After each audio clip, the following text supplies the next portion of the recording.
Yo, what's up sa inyong lahat dyan?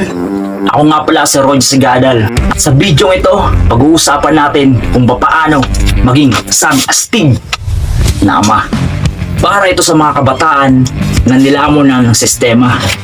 Sistema ng pagiging isang millennial. Paastigan ng forma, pagandahan ng jowa, padamihan ng nobya.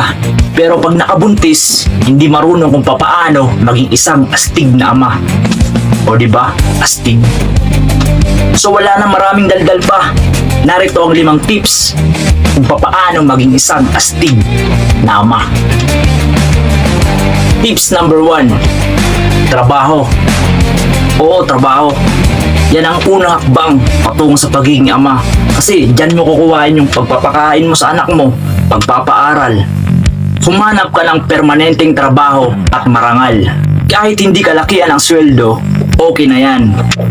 Kesa naman, umasa ka lang sa magulang mo, o diba? Naging pabigat ka pa.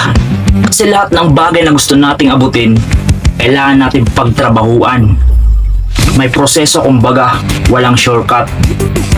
Pero kung gusto mong yumaman, lupitan mo, galingan mo, sipagan mo.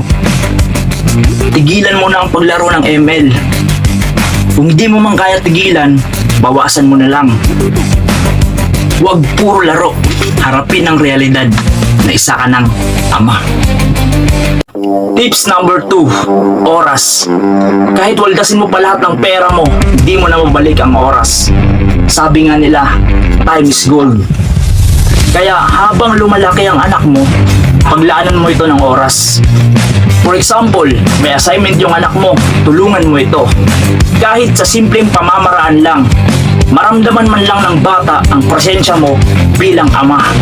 At kung dumating man ang oras na may sarili na siyang desisyon at may sarili ng pamilya, wag na wag ka pa rin magsawang sumuporta. Kasi habang may oras, mayroon kang pagkakataon para iparamdam sa iyong anak ang iyong pagmamahal. Dumating man yung oras mo, at least wala ka ng pagsisisihan. Dahil nung nabubuhay ka pa, wala kang sinayang na oras para makasama mo siya. Mawala ka man sa tabi niya, at least hindi ka nawala sa alaala niya. Tips number 3. Pangarap.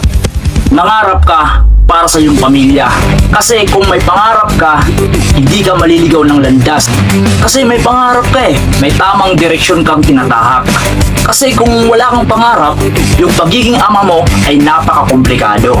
For example, nagsweldo ka, imbis na i-treat mo yung pamilya mo, kumain sa Jollibee, nakipag-inuman ka sa barkada mo. Imbis na may maipon ka sa pera mo, wala na kasi pinambabae mo lang.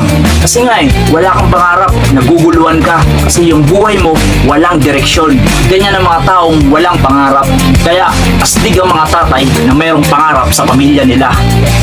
Kaya sa mga tatay dyan na mayroong mga pangarap, saludo po ako sa inyo. Mabuhay kayo. Happy Father's Day. Tips number 4. Family planning.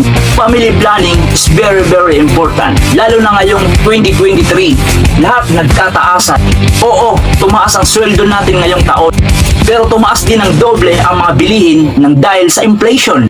Ano nga ba ang inflation? Sa simpleng paliwanag, ang inflation ay ang pagtaas ng mga bilihin at serbisyo sa isang bansa na sinusukat kada buwan. Halimbawa, tumaas ang presyo ng harina. Syempre, tataas din ang presyo ng tinapay.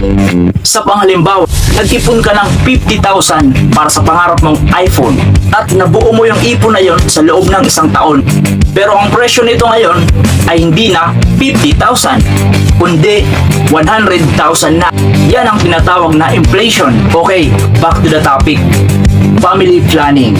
Mahalaga ang family planning lalo na sa mga taong sumasahod ng minimum wage kagaya ko o hindi kalakihan ng sweldo because you can easily control your budget. For example, dahil isa pa lang yung anak mo, hindi ka pa mahihirapan mag-budget.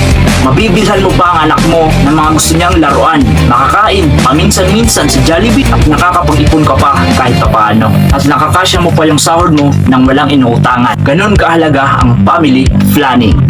Kaya, family planning is the best.